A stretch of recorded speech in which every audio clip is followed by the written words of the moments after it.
नमस्कार दोस्तों, मैं हूं अर्पित और एक बार फिर से आपका स्वागत है। सुप्रीम कोर्ट के सख्त रुख के चलते देश के मुख्य चुनाव आयुक्त ज्ञानेश कुमार के ऊपर पहली एफआईआर दर्ज हो गई है और बड़ी खबर यह आ रही है कि वोटर लिस्ट में धांधली को लेकर ज्ञानेश कुमार का कबूलनामा भी सामने आ गया है। आप देख सकते हैं कि जब से चीफ जस्टिस ऑफ इंडिया की कुर्सी संजीव खन्ना ने संभाली है, तब से लगातार चुनाव आयोग पर दबाव बढ़ता जा रहा है। पूर्व मुख्य चुनाव आयुक्त राजीव कुमार के ऊपर एक के बाद एक कारण बताओ नोटिस जारी किए गए थे सुप्रीम कोर्ट की तरफ से।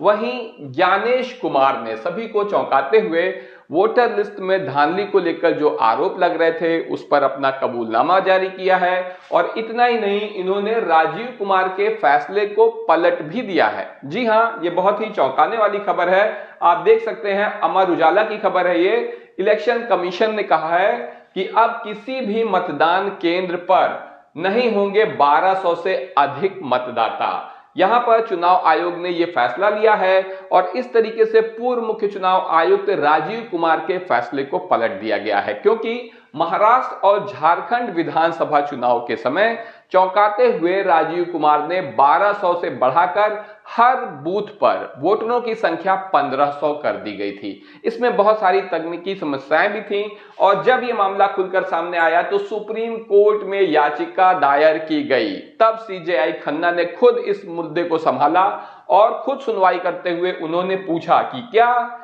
ईवीएम 1500 वोट संभाल सकती है, क्योंकि ईवीएम की एक क्षमता होती है जो बनाई गई है 1200 वोट के हिसाब से, क्योंकि उस वक्त यही नियम था। लेकिन अब इन्होंने पूछा कि क्या 1500 वोट ईवीएम संभाल भी सकती है। सुप्रीम कोर्ट ने चुनाव आयोग से मांगा जवाब। ये आदेश, ये नोटिस जारी किया था chief justice of India Sanjeev Khanna ने राजीव कुमार के लिए, लेकिन राजीव कुमार कोई जवाब देते हैं नहीं, सिर्फ शायरी सुनाते हैं। और पोलिंग बूथ पर वोटर्स की संख्या 1200 से बढ़ाकर 1500 क्यों की गई, सुप्रीम कोर्ट ने इलेक्शन कमीशन से इसका भी जवाब मांगा था। और आप देख सकते हैं, सीजेआई संजीव खन्ना और जस्टिस संजय कुमार की पीठ ने आयोग की ओर से पेश वरिष्ठ अधिवक्ता मनिंदर सिंह को इस फैसले के पीछे के तर्क को स्पष्ट करते हुए हलफनामा दायर करने को कहा है कि ऐसा करने के पीछे क्या तर्क था। लेकिन आप सभी जानते हैं कि चुनाव आयोग किसी भी किस्म के तर्क वर्क से परे है। जो मर्जी आया राजीव कुमार जी कर गुजरते थे, उनका मकसद क्या था आपसे छुपा नहीं है। और अब आप देख सकते हैं कि कोई तर्क होता तब तो सुप्रीम कोर्ट को बताते। ऐसे में अब चुनाव आयोग की ओर से फैसला आ गया है कि अब किसी भी मतदान केंद्र पर नहीं होंगे 1200 से अधिक मतदाता। ये आखिर क्या तरीका है? इन्हें बताना था, तर्क देना था, फिर अदालत फैसला करेगी कि 1200 से अधिक मतदाता होंगे या नहीं।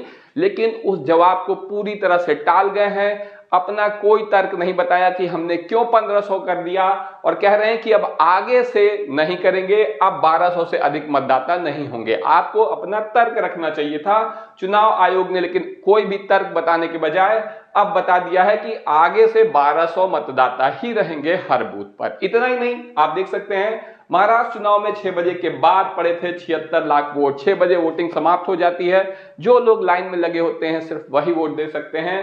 इसके बावजूद 76 लाख वोट पड़ गए। ऐसा कैसे मुमकिन है कि 76 लाख लोग लाइन में लगे थे? बॉम्बे हाई कोर्ट ने चुनाव आयोग को भेजा नोटिस। तो ये दो बहुत बड़े मुद्दे हैं जिसकी वजह से आपने देखा कि किस तरीके से महाराष्ट्र का चुनाव प्रभावित हुआ, जहां पर भारतीय जनता पार्टी का सुपड़ा साफ हो गया था लोकसभा चुनाव में, लेकिन विधानसभा में क्लीन स्वीप कर दिया बीजेपी ने।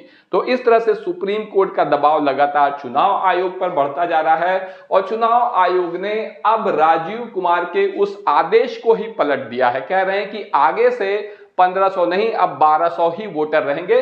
कोई तर्क, कोई कारण यहां पर नहीं बताया गया है। इसके अलावा आप देख सकते हैं कि पश्चिम बंगाल में जहां 2026 में विधानसभा चुनाव होने हैं, यहां पर भी बवाल अपने चरम पर पहुंच रहा है।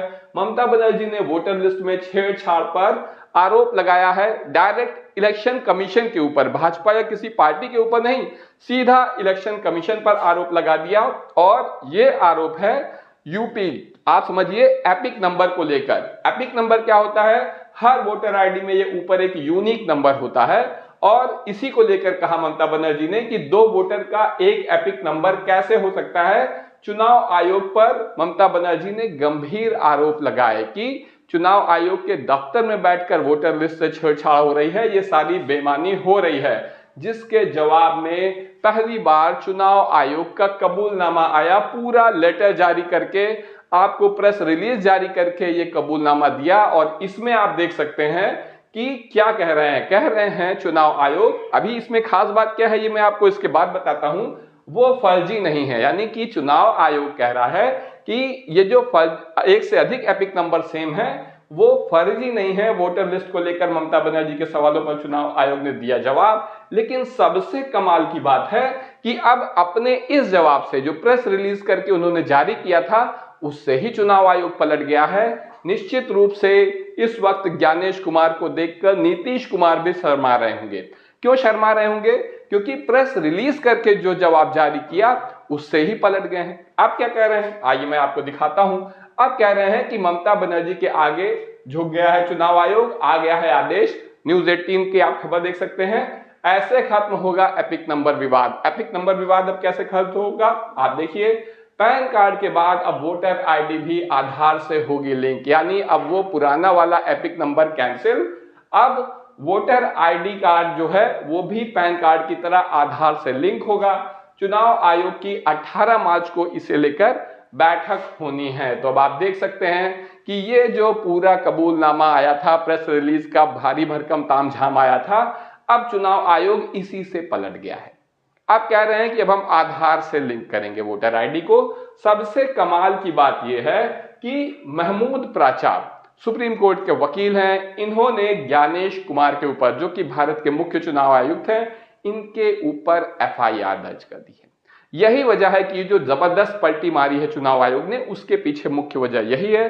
खाली ममता बनर्जी का आक्रामक रवैया नहीं है, क्योंकि ये जो ईपीआईसी नंबर है इसी को लेकर सारा विवाद है। और आप देख सकते हैं कि कांग्रेस ने कुछ दिन पहले कैसे जारी किया कि एक से अधिक मतदाताओं की उम्र भी समान है, ईपीआईसी नंबर भी समान है, प्रदेश भी समान है, यहां तक कि जो वोटिंग की जगह है, कंस्टिट्यूएंसी है, वो भी समान है। ऐसा कैसे हो सकता है? और इसी को लेकर अब चुनाव आयोग पलट गया है, अपने ही जवाब से पलटी मार दिया है और हैरान है ज्ञानेश कुमार को इस कुर्सी पर बिठाने वाले भारतीय जनता पार्टी के वो नेता जिन्होंने सुप्रीम कोर्ट के डिसीजन को रातों रात पलट दिया था, विपक्ष की हर आवाज को अनसुना कर दिया था, सारे नियम सारे कानून ताक पर रख दिए थे ज्ञानेश कुमार को इस कुर्सी पर बिठाने के लिए। वही ज्ञानेश कुमार अब इस तरीके से पलटी मार रहे हैं कि खुद भाजपा नेता भी हैरान हैं। इस पूरे मामले में आपका क्या कहना है कमेंट करके जरूर बताएं। वीडियो को लाइक करिए, चैनल को सब्सक्राइब करिए, अपने दोस्तों के साथ शेयर करना मत भूलिए। अभी के लिए बस इतना ही, धन्यवाद।